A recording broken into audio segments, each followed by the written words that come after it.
할렐루야. 오늘 사도 바울이 이 고린도전서 3장의 말씀을 통해서 우리들에게 아주 중요한 신앙의 교훈을 하고 계십니다.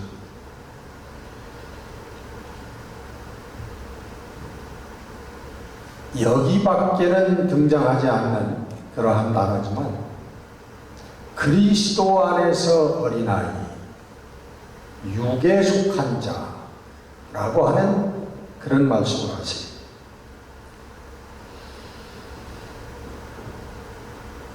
그리스도 안에서 어린아이들 같은 그런 사람들이 아직은 육에 속해 있는 사람들이다.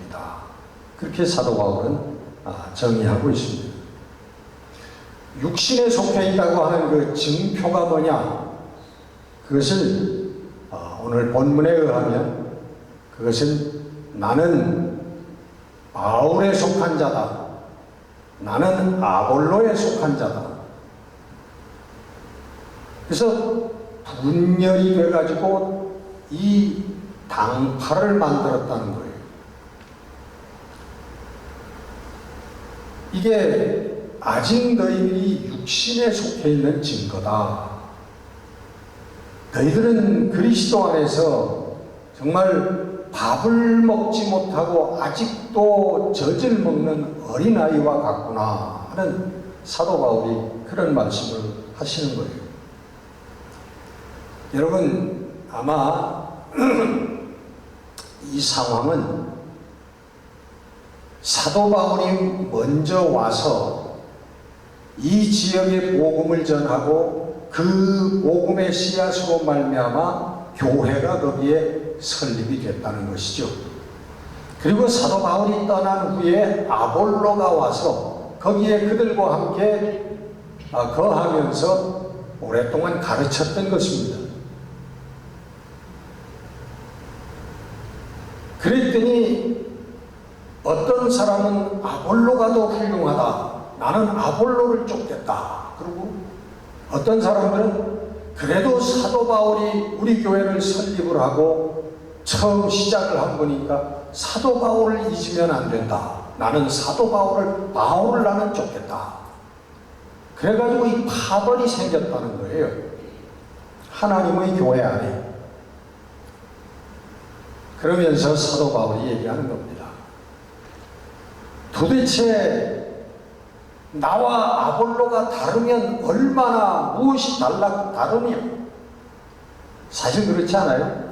요즘같이 신학이 막 그냥 다양화하고 뭐 그냥 천양지와 같은 천지와 천지의 차이와 같은 그런 모습을 드러내는 그런 시대도 아니고 진짜 복음을 전하고 순수한 복음만을 가르쳤던 그때 바울의 가르침이나 아볼로의 가르침이 뭐가 그렇게 많이 달랐겠어요. 그래서 사도 바울이 그러는 거예요.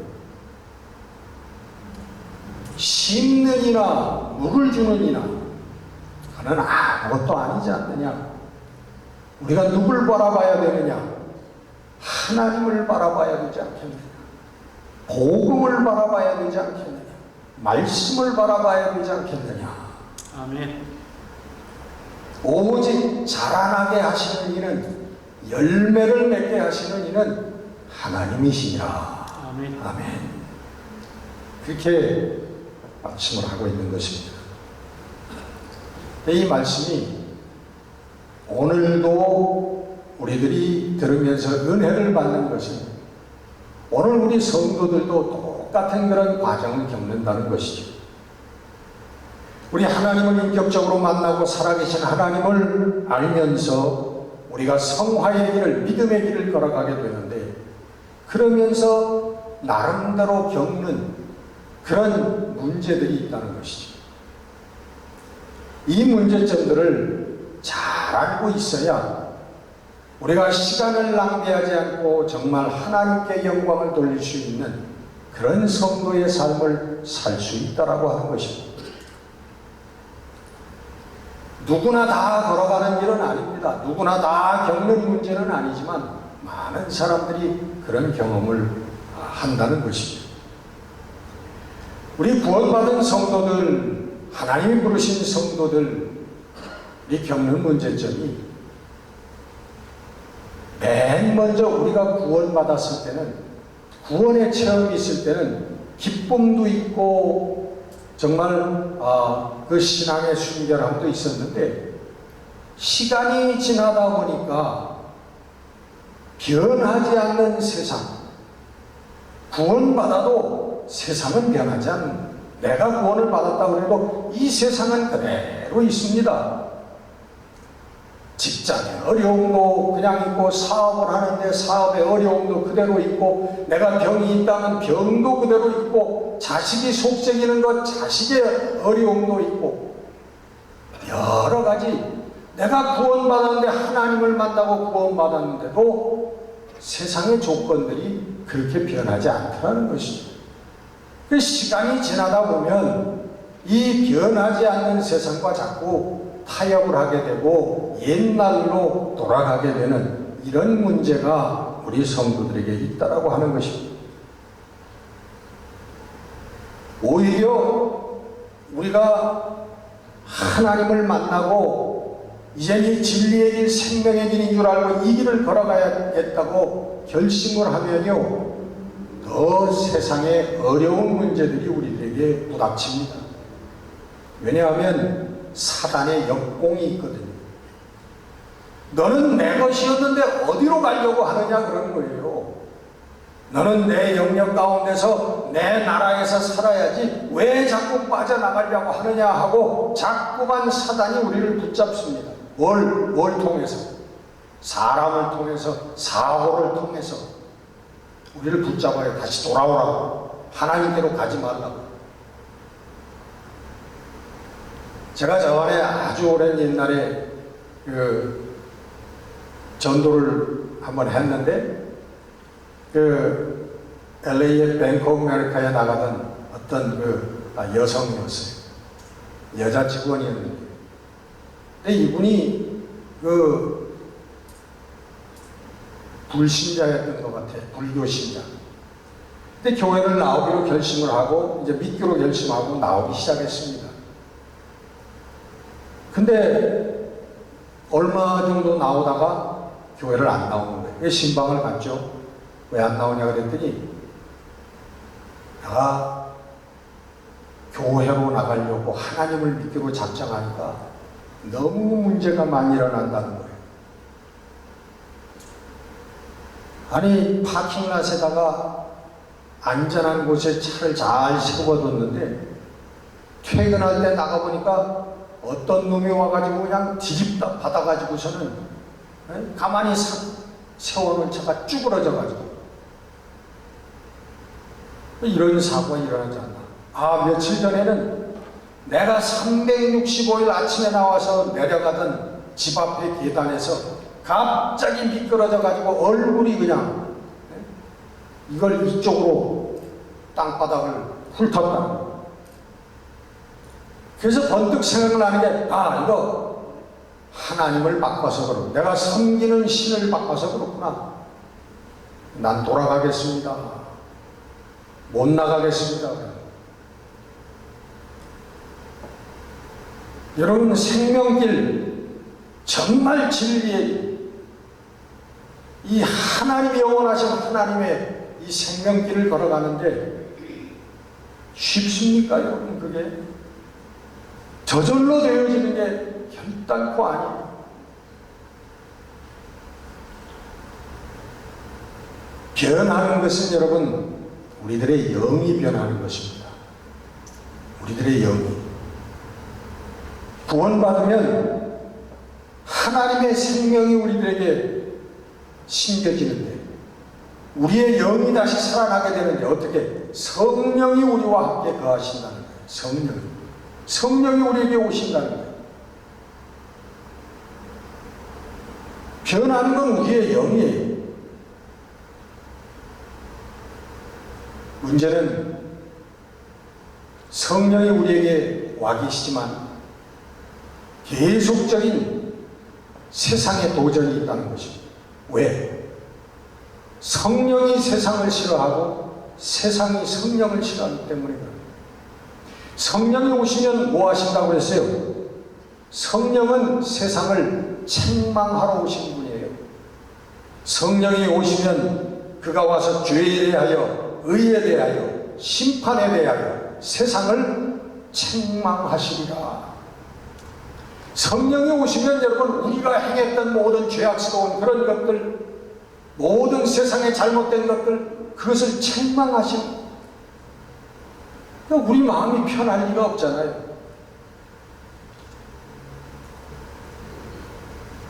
오히려 구원받았다고 하는 사람들이요, 세상에서 참 훌륭한 분입니다, 세상이 잘하고 있습니다 하고 박수치고 칭찬하면 그 사람은 신앙에 문제가 있다는 거예요. 절대로 성도는 세상의 칭찬을 받을 수 없어요. 물론 선하고 착하다 하는 이런 칭찬이 아니고요, 세상이 내 마음에 합한 자라고 얘기하지 않는다는 겁니다. 근본적으로 다르기 때문에 우리는 예수 그리스도에게 속한 자들이지 세상에 속한 사람들이 아니에요. 세상과 어떻게 버타여 같이 나가겠습니까? 할 수 없는 거거든요. 이런 문제 속에 우리가 그냥 뛰어든 것 같이, 누가 던져놓은 것 같이, 이런 소용돌이 속에 우리가 들어가게 된다는 걸 믿게 되면, 그래서 시간이 지남에 따라서 우리 구원받은 성도들이 자꾸 나의 삶과 교회 생활에서 자꾸 옛날에 하던 세상적인 방식으로 살려고 자꾸 돌아가려고 하는 습성이 있다는 것입니다. 우리 모두가 50년을 살았던 70년을 살았던 나 나름대로의 인생을 경험하고 나 나름대로의 인생의 처세를 배우면서 살아왔어요. 그죠? 다들 살아가는 방법이 있습니다. 이게 이럴 때 이렇게 하고 저럴 때는 저렇게 해야 된다라고 하는 세상의 그런 사는 방식을 우리가 배워왔다는 거예요. 그래서 우리가 구원받고 교회의 일원이 되었지만 자꾸만 세상적인 사고와 세상적인 방식으로 돌아가려고 하는 그런 문제가 우리 신앙생활에 나타난다는 것입니다. 안 나타나면 좋지만 대부분이 그렇게 나타나요. 첫째는 세상의 가치관을 신앙에 적용하려고 한다는 것이죠. 세상의 가치관을, 영적인 가치관, 거기에 적용하려고 하는, 교회에 나와서 세상적인 방식으로 살려고 한다. 세상의 가치관이 뭡니까? 세상의 가치관은 물질과 숫자입니다. 양이에요, 양. 숫자가 많은 게 이기는 거예요. 세상은. 양이 많은 게 좋은 거예요. 돈도 많은 게 좋고 물질도 많은 게 좋은 거예요. 이 숫자와 양의 개념을 자꾸만 신앙생활에도 교회 생활에도 대입을 시키려고 한다는 거예요. 뭔가 하나님 싫어하시는 거예요. 그건 하나님의 방법이 아닙니다. 하나님이 원하시는 게 아니에요. 여러분, 이게 하나님의 방법이면 하나님께서 예수님이 오셨을 때 그냥 다 보고만 시켜버리고 말지요. 다 믿는 사람 만드는 거 뭐가 어렵습니까? 하나님께서 하시는. 왜 하나님께서 예수 그리스도를 통하여 12제자를 만들게 하시고 그들을 통하여 또 전도하게 하시고 교회를 만들게 하시고 그 교회도 핍박을 받고 쓰러지기도 하고 죽임을 당하기도 하고 이런 어려운 과정들을 왜 하나님께서 우리들에게 허락하시냐, 그런 말이에요.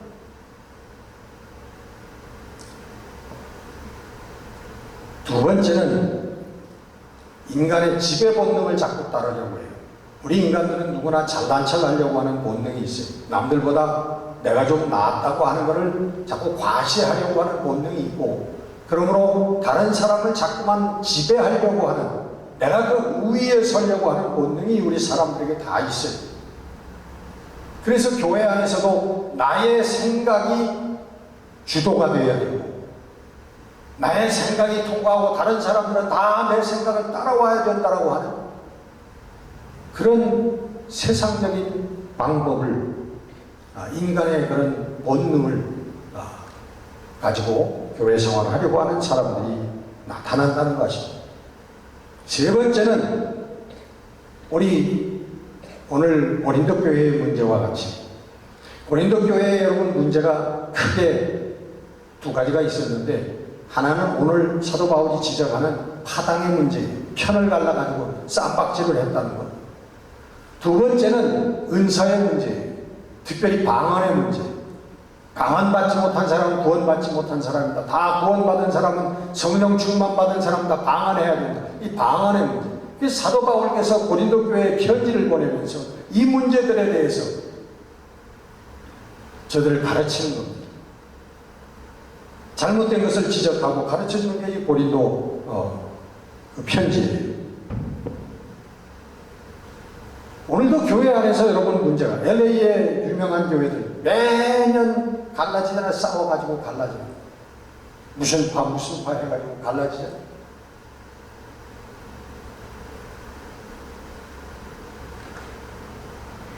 정말 교회 안에 정의와 공평과 순수가 없고 패거리만 있어요. 그건 교회가 아니죠. 그건 성령이 거기에 계실 수가 없는 세상이라는 것입니다. 여러분, 세상의 정치 아닙니까? 한국 정치 보세요. 한국 정치에 지금 무슨 정의와 공평과 평화가 어디 있습니까? 패거리만 있는 거잖아요. 네 편, 내 편만 있잖아요. 뭐 대통령 나오겠다고 하는 사람들이 어디 갑니까? 노무현 대통령 참배하러 가. 제가 여기 보니까 왜 노무현 대통령을 자꾸 참배를 하러 갈까? 뒤돌아보면 그래도 노무현 대통령은 순수한 데가 있었다는 거예요. 공평과 정의의 사회를 만들기 위해서 순수한 데가 있었다는 거예요. 그 사람들이 자꾸 그만큼도 못 사니까 자꾸 그 사람을 표본으로 내세워서 뭘 하려고 하는 그런 모습을 보여요. 바울의 지적이 뭡니까? 영적인 어린아이들이라는 거죠. 밥을 먹지 못하는 젖을 먹는 어린아이와 같다. 여러분 명심하십시오. 이건 구원받지 못한 불신자들이라는 얘기가 아니에요. 하나님의 구원받은 자녀들일 수 있다는 거죠. 다 그리스도 안에 있는 어린아이라고 그랬습니다. 교회에서 여러분 말씀 피운다고 그래가지고, 교회에서 파당을 만든다고 그래가지고 구원받지 못한 사람이라고 단정하면 안 됩니다. 많은 성도들이 그런 경험이 있어요. 특별히 나이가 많은 평생 신앙생활한 분들하고 얘기하다 보면 젊었을 때 교회에서 말씀 피운 경험도 있고, 목사 내쫓았던 그런 경험도 있고, 그런 얘기를 합니다. 그러나 다 후회하죠. 지나가 놓고 보니까 하나님이 다 하시는 일인데, 하나님이 다 하시는 일인데, 그렇게 후회합니다. 어느 목사님의 간증을 들었는데, 저희 우리 한국에 있는 감리교 후배 목사님한테 큰 교회를 하는 분인데, 그런 간증을 하면서 야, 내 마음하고 참 똑같구나 하는 그런 공감을 한 간증인데, 이분이 큰 교회니까 여러 사람이 있지 않겠어요? 근데 자기를 괴롭히는 사람도 있다는 거죠. 마음을 불편하게 하는 사람이 있다는 거예요. 그럼 처음에는 화도 나고 밤잠도 막 설치고 그것 때문에. 그런데 어느 날 그런 생각이 들어가는 거죠. 아직도 내가 부족해서 하나님께서 저 사람을 통하여 나를 연단하시는구나. 나를 좀 더 성숙한 단계로 올려놓으시기 위해서 하나님이 저 사람을 사용하시는구나 하는 그런 생각이 들어가더라고요. 그러니까 마음에 평화가 오고, 그리고 그 사람에게 밥이라도 사주고 싶은 생각이 들어가더라고요. 여러분, 목사와 성도들이요, 이 교회 생활이 은혜롭고 기뻐야 돼요.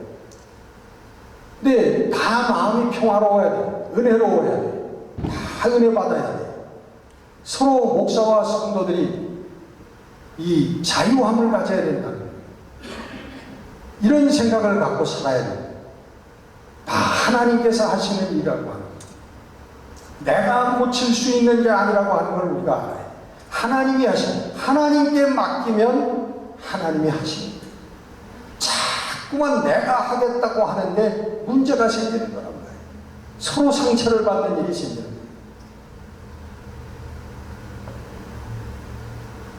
많은 성도들이 교회에서 이런 과정을 겪습니다.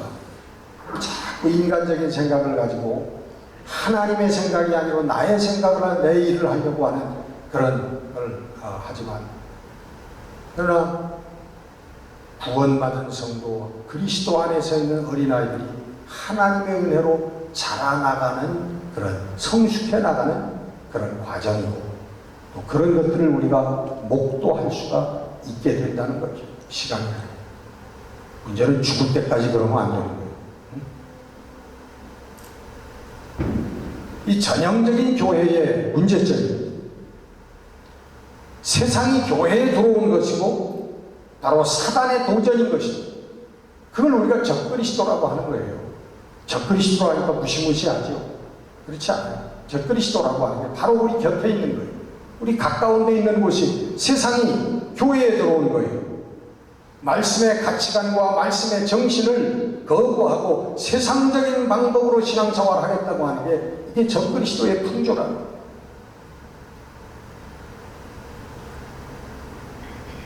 우리 앞으로 교회는 변화되어야 됩니다. 지금 우리 교회만을 얘기하는 게 아니고 세상의 모든 교회를 얘기하는 거예요. 지금 21세기의 교회들은 새로워져야 합니다. 우리 지난날의 교회의 형태를 가지고는 절대로 이 세상을 포용하고 이 세상을 인도해 나갈 수가 없습니다. 새로운 교회가 요청되는 그러한 시대에 우리가 살고 있습니다. 우리는 제도를 변혁해야 되고 교회의 모든 행태들을 또 변혁시켜 나가 혁명을 해야 됩니다. 제2의 종교혁명이 일어나야만 합니다. 안 그러면 다 죽습니다. 교회도 죽고 세상도 죽습니다. 거기에 가장 큰 걸림돌이 되는 게 뭐냐면 세상의 가치관이 교회에 들어와 있다고 합니다. 이 세상적인 가치관과 세상의 행태를 교회 안에서 어떻게 청소해내야 되냐 하는 것이 교회의 가장 큰 문제라는 거예요. 어떻게 극복을 해야 되느냐. 사도 바울은 얘기합니다. 이걸 극복해야 된다.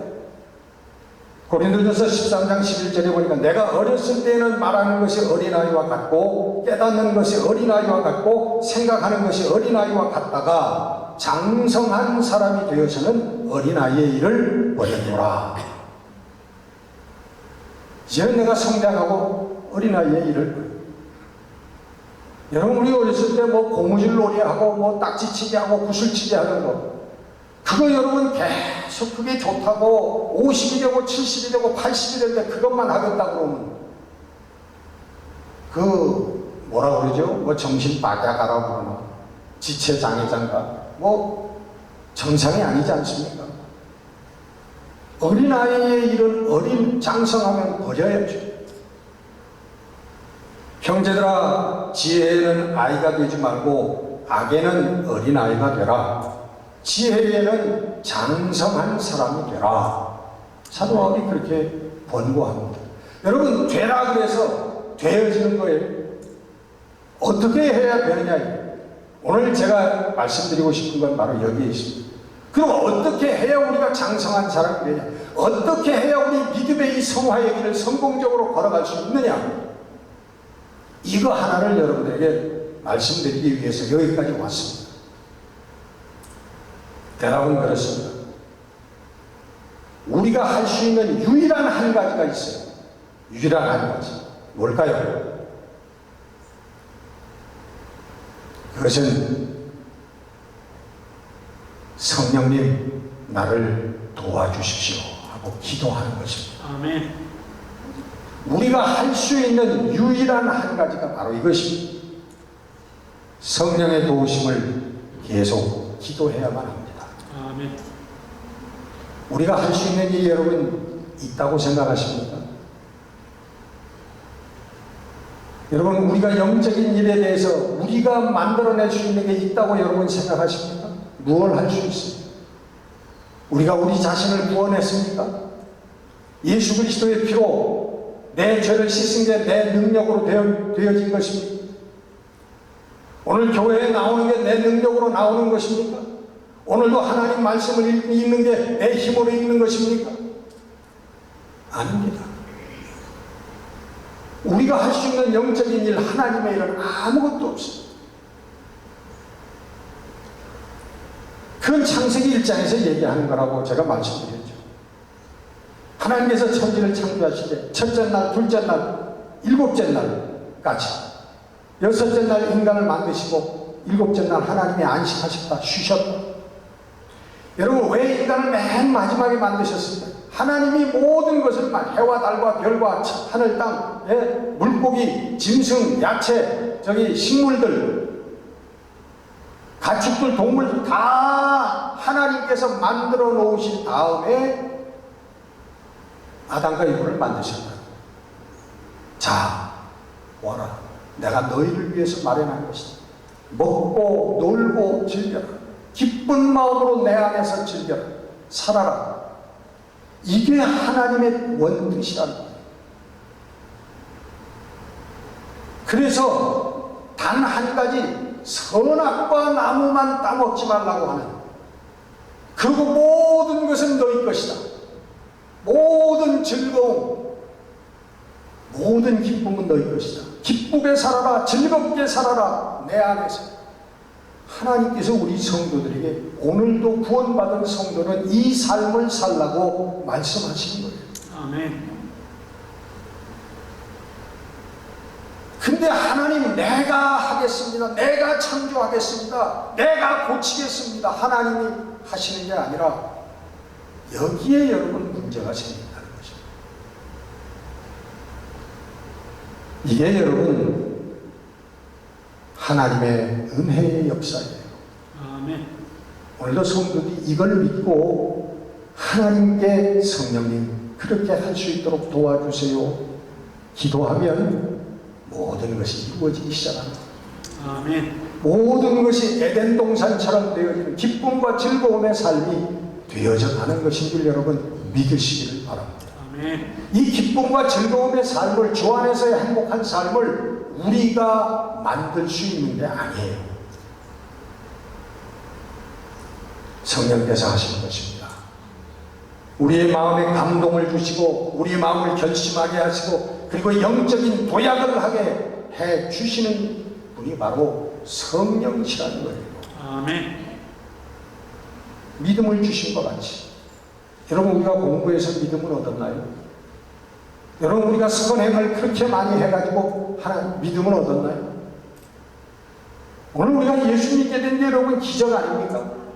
어떻게 눈에 보이지 않는 예수님, 우리 조상도 아닌 예수님을 내가 어떻게 내 생명의 구세주로 오늘 고백하고 그 앞에서 우리 주님의 십자가를 붙들고 내가 눈물도 흘리고 기쁨에 웃음도 웃고, 어떻게 우리 신앙생활을 이렇게 하나?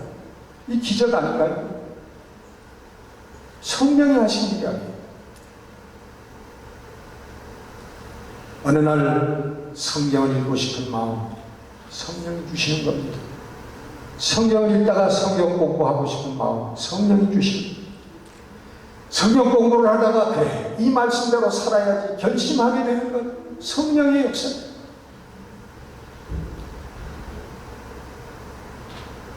사도 바울은 고백합니다.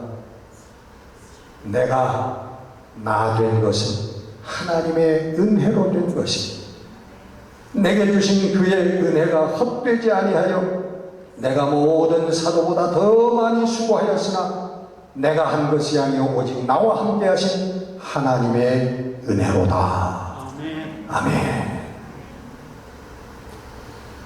여러분, 사도 바울만큼 복음을 전하기 위해서 수고한 사람이 어디 있습니까? 고통을 당한 사람이 어디 있습니까?